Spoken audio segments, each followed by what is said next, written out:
women, what's up? Not good enough. Hello, TED women, what is up? My name is Maysoon Zayid, and I am not drunk, but the doctor who delivered me was. He cut my mom 6 different times in 6 different directions, suffocating poor little me in the process. As a result, I have cerebral palsy, which means I shake all the time. Look.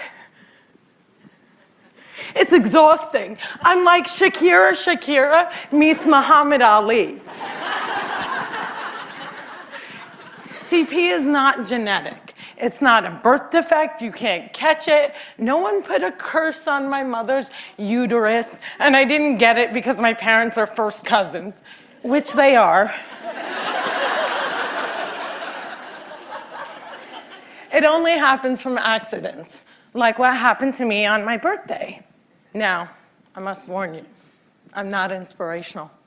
And I don't want anyone in this room to feel bad for me, because at some point in your life, you have dreamt of being disabled.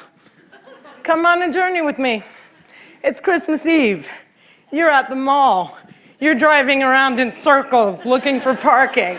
And what do you see? 16 empty handicap spaces. And you're like, God, can't I just be a little disabled?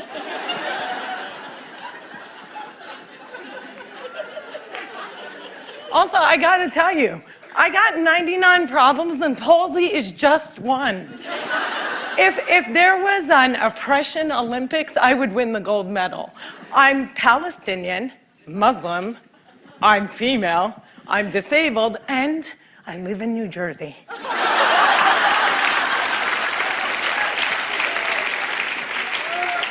If you don't feel better about yourself, maybe you should. Cliffside Park, New Jersey is my hometown. I have always loved the fact that my hood and my affliction share the same initials. I also love the fact that if I wanted to walk from my house to New York City, I could. A lot of people with CP don't walk. But my parents didn't believe in can't. My father's mantra was, you can do it. Yes, you can. So, if my 3 older sisters were mopping, I was mopping. If my 3 older sisters went to public school, my parents would sue the school system and guarantee that I went too. And if we didn't all get A's, we all got my mother's slipper.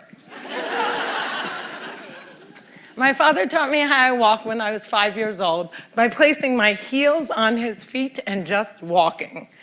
Another tactic that he used is he would dangle a dollar bill in front of me and have me chase it. My inner stripper was very strong, and by the first day of kindergarten, I was walking like a champ who had been punched one too many times. Growing up, there were only 6 Arabs in my town, and they were all my family. Now there are 20 Arabs in town, and they are still all my family. I don't think anyone even noticed we weren't Italian.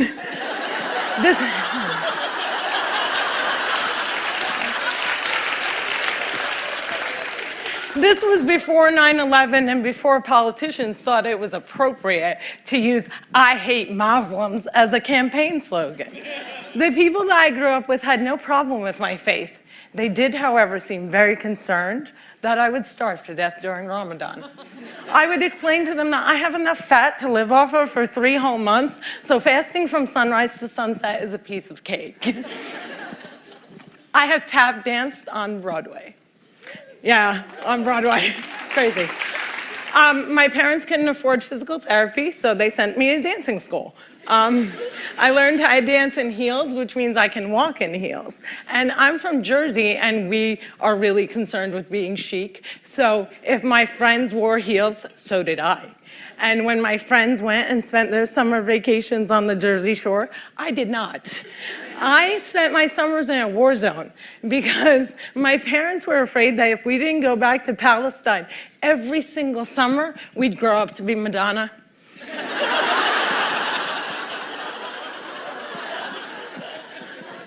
Summer vacations often consisted of my father trying to heal me. So I drank deer's milk, I had hot cups on my back, I was dunked in the Dead Sea, and I remember the water burning my eyes and thinking, it's working, it's working!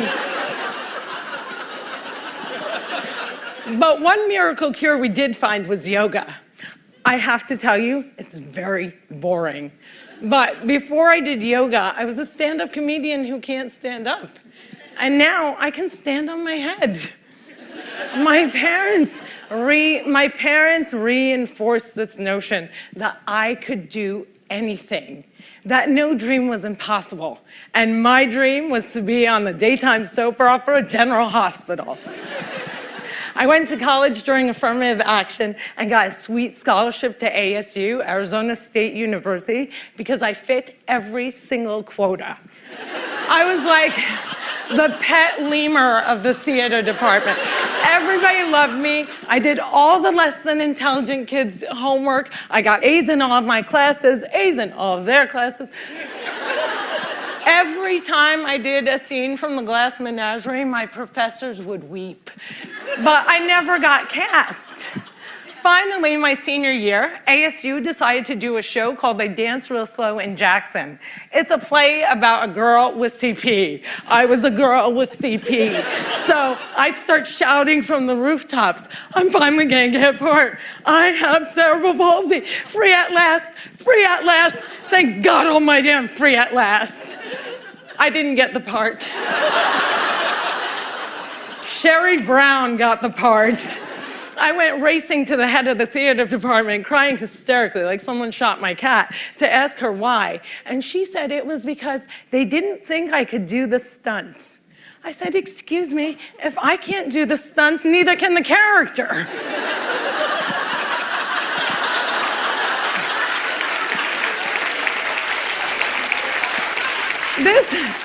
This was a part that I was literally born to play, and they gave it to a non-palsy actress. College was imitating life. Hollywood has a sordid history of casting able-bodied actors to play disabled on screen. Upon graduating, I moved back home, and my first acting gig was as an extra on a daytime soap opera. My dream was coming true, and I knew that I would be promoted from diner to wacky best friend in no time. But instead, I remained a glorified piece of furniture that you could only recognize from the back of my head. And it became clear to me that casting directors didn't hire fluffy ethnic disabled actors. They only hired perfect people, but there were exceptions to the rule. I grew up watching Whoopi Goldberg, Roseanne Barr, Ellen, and all these women had one thing in common. They were comedians. So I became a comic.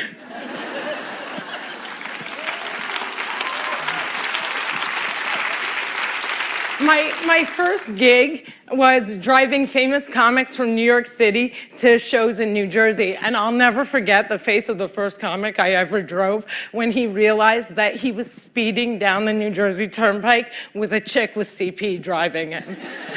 I've performed in clubs all over America, and I've also performed in Arabic in the Middle East, uncensored and uncovered. Some people say I'm the first stand-up comic in the Arab world. I never like to claim first, but I do know that they never heard that nasty little rumor that women aren't funny and they find us hysterical. In 2003, my brother from another mother and father, Dean Obidala, and I started the New York Arab American Comedy Festival, now in its 10th year. Our goal was to change the negative image of Arab Americans in media, while also reminding casting directors that South Asian and Arab are not synonymous.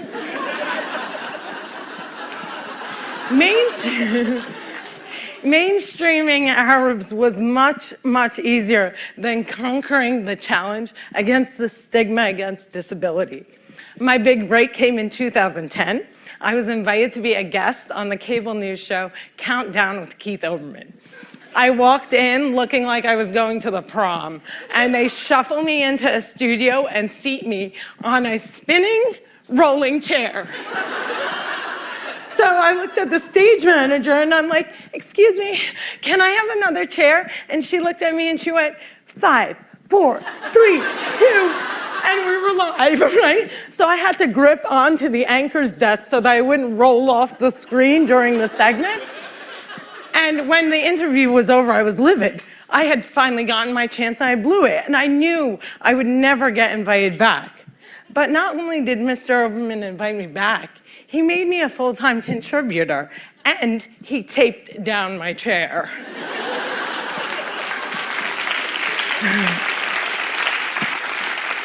One fun fact I learned while on the air with Keith Olbermann was that humans on the internet are scumbags. People say children are cruel, but I was never made fun of as a child or an adult. Suddenly, my disability on the World Wide Web is fair game. I would look at clips online and see comments like, yo, why is she tweaking? Yo, is she retarded? And my favorite, poor Gumby-mouthed terrorist, what does she suffer from? We should really pray for her. One commenter even suggested that I add my disability to my credits. Screenwriter, comedian, palsy. Disability is as visual as race. If a wheelchair user can't play Beyonce, then Beyonce can't play a wheelchair user. The disabled are the largest... Yeah, clap for them, man. Come on.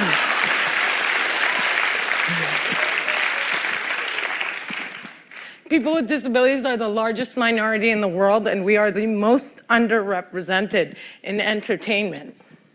The doctor said that I wouldn't walk, but I am here in front of you. However, if I grew up with social media, I don't think I would be. I hope that together we can create more positive images of disability in the media and in everyday life. Perhaps if there were more positive images, it would foster less hate on the internet. Or maybe not. Maybe it still takes a village to teach our children well. My crooked journey has taken me to some very spectacular places. I got to walk the red carpet, flanked by soap diva Susan Lucci and the iconic Lorraine Arbus. I got to act in a movie with Adam Sandler and work with my idol, the amazing Dave Matthews. I toured the world as a headliner on Arabs Gone Wild. I was a delegate representing the great state of New Jersey at the 2008 DNC, and I founded Maysoon's Kids, a charity that hopes to give Palestinian refugee children a sliver of the chance my parents gave me. But the one moment that stands out the most was when I got, before this moment,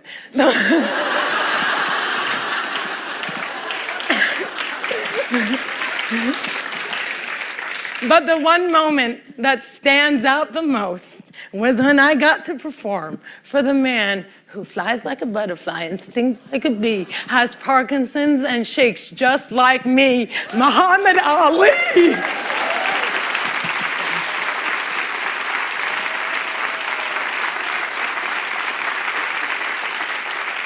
It was the only time that my father ever saw me perform live, and I dedicate this talk to his memory. Allah yarhamak yaba.